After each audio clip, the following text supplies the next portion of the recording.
What's going on, everybody? It's GAMEUNBOXINGREVIEWS here, and welcome back to another LEGO DC Supervillains video. So in today's video, I'm of course going to be showing you guys how to make Thor from Avengers Endgame using the in-game customizer. So without further ado, let's get to it. Alright, so to start off with, we're of course going to head into Appearance, Head, and then Head again, and you're going to scroll all the way to the bottom until you find Custom Head 30 in, of course, this skin tone right here. Then once you've done that, you're going to back out of there, go into Face Decal Color, which is the color of the eyebrows and beard, and you want to make sure that you choose this color. Now for the wrinkle decal color, we're just going to go ahead and go with this color right here, and we don't need any accessories. So now of course we can back out of there, go into hair, and you're going to scroll all the way to the very bottom until you find the spiked 2 hairstyle, and again we're going to go with the same color that we went with for the beard. Nice. Now then, onto the body. So for the body, we're going to go for preset body, and you're going to scroll all the way to the very top until you find Arsenal's body, which is of course this piece right here. And for the color, we're going to go with white. Now then, onto the arms. So for the arms, we're just going to go to both arms, and you're going to go ahead and choose Adam Strange's. Now for the first color, you want to make sure that you go with black, while the second color needs to be white. And of course also go ahead and make the hands black as well. And finally, we want to choose some hips and some leg pieces. So for the hips, we're just going to go ahead and go with Arsenal's yet again, so we're going to make them white. And then for the legs, you're actually going to go with Adam Strange's, which should look like this by default anyway, but just to make sure, you want to make sure that you've got the first color as red like this, and then the second color needs to be white. Nice. Now then, onto the effects. So we definitely need a left hand glow, so we're going to turn that on. Make sure that it is style 4, and for the color, we're of course going to go with this blue. And you're also going to do the same for the right hand glow as well. So style 4, and yet again, go with this blue color. Nice. Now then, for the hit impact effects, we're going to turn that on. And personally, I much prefer going with the biggest one for Thor. So we're going to go with style 4, and then for the color, we're going to go with this blue yet again. And finally, for the effects, we're going to turn the jump slam effects on and go with style 3. Because as you can see with this color right here, it looks really cool. Nice. Now then, before we move on into the abilities, we of course need to give Thor Stormbreaker. So we're going to go to weapons, scroll all the way to the bottom to hammers and axes, and I would say the best we can do is probably the battle axe in dark gray, which is this color right here. Nice. Now then, onto the abilities. So we don't need to add any abilities to the tag button, but for the jump button, we're going to go to double tap X and add the flight ability. And while we're at it, we'll also add the hyper jump ability as well. Now then, for the square button, I would absolutely love to give Thor the ability to shoot electric bolts from Stormbreaker, but unfortunately, that's just not working at the moment. So instead, we're going to leave tap square and of course go to hold square instead. So we're going to turn the beam on. Make sure that you go with beam style 5, which is this one right here.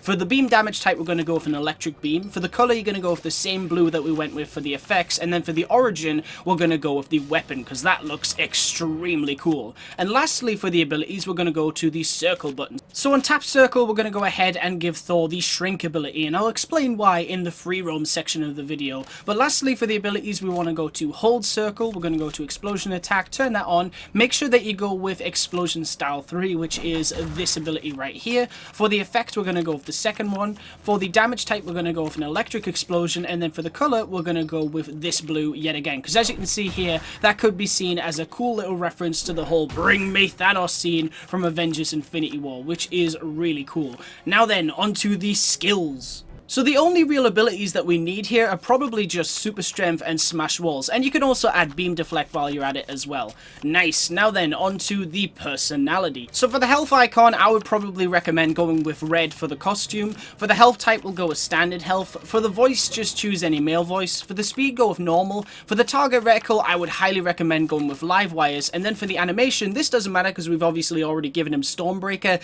so it overwrites that animation anyway, so we'll just stick with normal. Alright, cool. So we have done the appearance, the effects, the abilities, the personality, and we've given him a weapon. So now what we need to do is fill in the basic information. So for the status, we'll put hero. For the affiliation, we'll put unknown. And then for the name, we're of course gonna put Thor. Nice. Alright, cool. So now, of course, what we're going to do is drop Thor into the hub world and see just what he can do. And here he is! This is, of course, my custom-made Thor from Avengers Endgame, made in LEGO DC Supervillains. Let's just get a good look at him right here. Now, believe it or not, but I actually intended for this video to release sometime before Avengers Endgame actually came out. But after that jaw-dropping trailer just dropped, I could not resist. I just had to showcase this design to you guys already, because I am extremely happy with the way that it turned out. Anyway, Anyway, what can he do? Well, this is Thor we're talking about, so he can easily fly and hyper jump, which I'll showcase in a little bit. He can also pick up this forklift and chuck it over there like that, thanks to his super strength. That is awesome. Since we didn't give him any bolt attacks, he can actually attack with Stormbreaker, which I think is really cool, because he can also do this jump attack, which has this dome of lightning. And speaking of lightning, we can also shoot it out of Stormbreaker like this, which is very cool to see. I mean, I would say that one of my favorite things about LEGO DC Supervillains' Customiser is the effects, because the way the lightning looks here, it's almost identical, to me at least, to the way that the lightning looks in Avengers Infinity War, and that just makes this character feel so much more authentic, which is really cool. And of course, we can't forget the Bring Me Thanos move, where you hold down circle and he smacks the ground with Stormbreaker. That is really cool. Oh, she's getting away, Thor. Come on, you do this. Oh, yes, nice.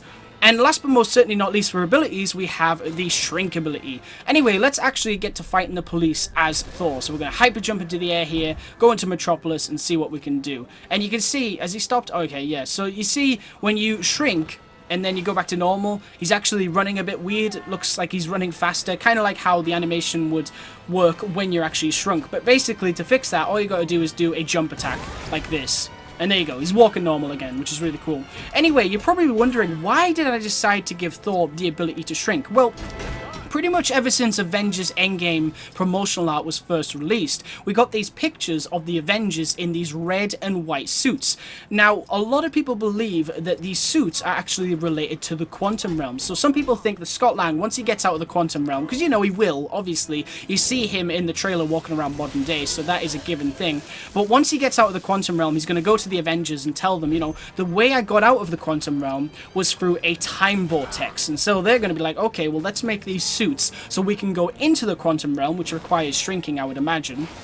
And then they're going to go through the time vortex and basically try to rewrite what Thanos did with the snap in Avengers Infinity War. I mean, again, you know, that is a theory. That is not 100% confirmed at all. We have no clue if that's actually going to happen. But I would say it's a very strong theory and could definitely happen and could make for a really, really cool storyline. I mean, Avengers with time travel, give me that right now. I do think there's going to be some sort of time travel related thing in the story, though, because there was those set photos that got released a long time ago now. I think that was even before Avengers Infinity War came out. So I do think there's going to be something time travel related, but we'll have to see.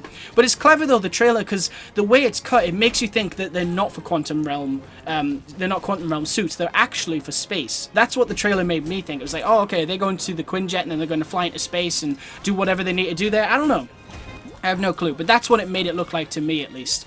But yeah, we'll have to see. Anyway, the rest of the trailer, I mean, I thought it was fantastic. I really did. I think the marketing team for Avengers Endgame, they deserve a round of applause and a raise, because they've done a fantastic job in keeping everyone extremely hyped for this movie, but at the same time, barely showcasing anything spoilery. I mean, we still really don't know much about the story. I mean, you can kind of piece together a few things, but they're all just theories. None of this is 100% confirmed. They've barely said anything. It's just about the Avengers trying to get back at Thanos, pretty much. And that's really cool. I love that they've been able to do that, because I want everyone who goes to see this movie to go into it with a surprise, because that's what Avengers Infinity War was to me. I mean, that was, I would say that's probably one of the most surreal experience I've ever had watching a movie. It was incredible. I mean, especially the snap. The snap was unreal. I mean, the whole theater was just quiet during that scene. It was, and you know, there was awes and there was sadness. I mean, it was incredible. That is honestly the most surreal experience I've ever had in a cinema, and I cannot wait to see how Avengers Endgame tops that. But yeah, one of my favorite things about this trailer was the callbacks to the original MCU movies, like Iron Man and Thor and Captain America. I thought that was really, really cool to see, because if you think about it, Tony, you know, he started the Marvel Cinematic Universe, basically. Him and Robert Downey Jr., Jon Favreau, and Kevin Feige, they started the Marvel Cinematic Universe. And in that movie, we see Tony Stark in a cave with a box of scraps. And that's how he got out, you know, by making the Mark 1. And in Avengers Endgame, he's pretty much come full circle, because he's in a spaceship with a box of scraps. He's got Nebula there, but also, you know, he had Jensen in Iron Man. So I really love that. I think the callbacks and everything's really cool. The homages to the original MCU movies in this film is going to be crazy. I think that's really going to make it feel like a culmination movie more than ever. They're really going to, you know, tie up a lot of loose ends that, you know, questions and things that people have been asking. I kind of hope that Betty from the Incredible Hulk shows up for Bruce, you know, so we can tie up some loose ends from the Incredible Hulk. I don't think Blonsky, but just Bruce Banner meeting General Ross would be nice. I think it would be cool to see him meet General Ross, and then you could have Betty with him or something. But yeah, we'll have to see. But anyway, obviously that was all just homages to the previous movies, but the new footage was absolutely amazing. I mean, I don't want to talk too much about Captain Marvel because the movie hasn't been out that long, and you know, I want to give everyone a chance to go see it because it's a fantastic film, and I highly recommend you go see it. It's so exciting and funny, and it's brilliant. Marvel Studios are onto another winner with that one, and I think it's making a lot of money at the moment, so yeah. But anyway, one of the things that I loved about this trailer was Thor and Carol's friendship. I think they're going to have a really cool friendship in this film, and I'm excited to see more of that. Rocket and War Machine, that scene was so cool as well. I mean, Rocket, I don't know if you guys noticed, but he looks to be wearing the classic costume, and that is so cool. The Russos have made that look even better than his default costume, I would say, like the costume that he's been wearing in all the other films. So that was really cool. And War Machine, I mean, Rhodey, what the heck are you wearing? It's like a tank. It's like he's wearing a tank. That suit is massive. There's of course that scene with Captain America as well, which I think we're all scared of, where he tightens the strap on the shield and then he just looks like he's full of hell. You know, that looks scary. I'm scared for that scene. I have no idea what's going to happen there. I don't even want to think about it because I know that scene's probably going to wreck everyone in the cinema. And I think that's pretty much it. I can't think of... I'm trying to think if I've missed anything. Oh yeah, the Hawkeye bits, yeah. The Hawkeye... Clint Barton's story in this film, I think, is going to be really interesting. I'm excited to see, you know, this character change, basically, because Hawkeye, you know, I think Jeremy Renner is fantastic as Hawkeye, and I think he's done a great job, but I think this movie is really going to be his time to shine, because we're going to see the evolution of, it looks like from the trailer, Clint Barton to Ronan. We're probably going to get some scenes before the snap, because you can see him with his family and everything, so I wouldn't be surprised if Avengers Endgame opens with, like, the snap again, but it's like from Hawkeye's point of view or something like that. Like that wouldn't surprise me at all, because that's a big part of the story. One thing that I would love to see, though, instead of, you know, because a lot of people believe, I think, that Hawkeye, well, not Hawkeye, Ronan, you know, Clint as Ronan, is actually killing Yakuza in the trailer, but I personally would love it if that isn't Yakuza at all. It's actually Skrulls in disguise as the Yakuza, and Hawkeye's taking them out. That would be extremely cool. I would love that. That would really, you know, connect it more to Captain Marvel and the cosmic side of the MCU. Again, not spoiling Captain Marvel, that has nothing to do with it. I'm just saying that, you know, it would be cool if they were secretly Skrulls. But yeah, that would be awesome.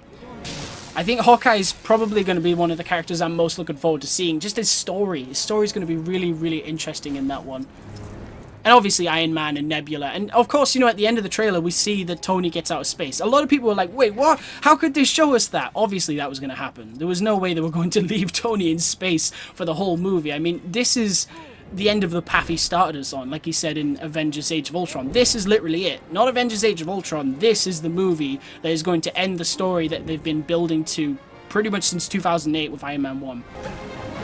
But obviously it's not the end of the MCU as a whole, because of course even after Avengers Endgame we're going to be getting Spider-Man Far From Home, Black Widow, Captain Marvel 2, Doctor Strange 2, Black Panther 2, we're also going to get Ant-Man 3, I would imagine. All of these movies are at least going to get a trilogy, so that is really exciting. Cannot wait to see what they do with them. Then there's the new characters like Shang-Chi, the Eternals, and of course the X-Men and the Fantastic Four. They'll be joining the MCU eventually, which is extremely exciting news. When you look at that Avengers Endgame trailer, you just think, wow, like, how good have Marvel Studios been able to, you know, recreate these characters in these movies? Imagine what they're going to do with the Fantastic Four and X-Men. I can't imagine it. I honestly cannot, and I am just so excited to see that.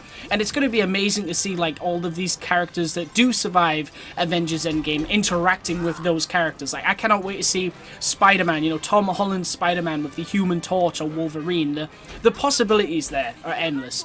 Anyway, guys, that's pretty much it for this video, so I want to thank you all very much for watching. Stay tuned for lots more videos real soon, and as always, please remember to like, comment, and subscribe.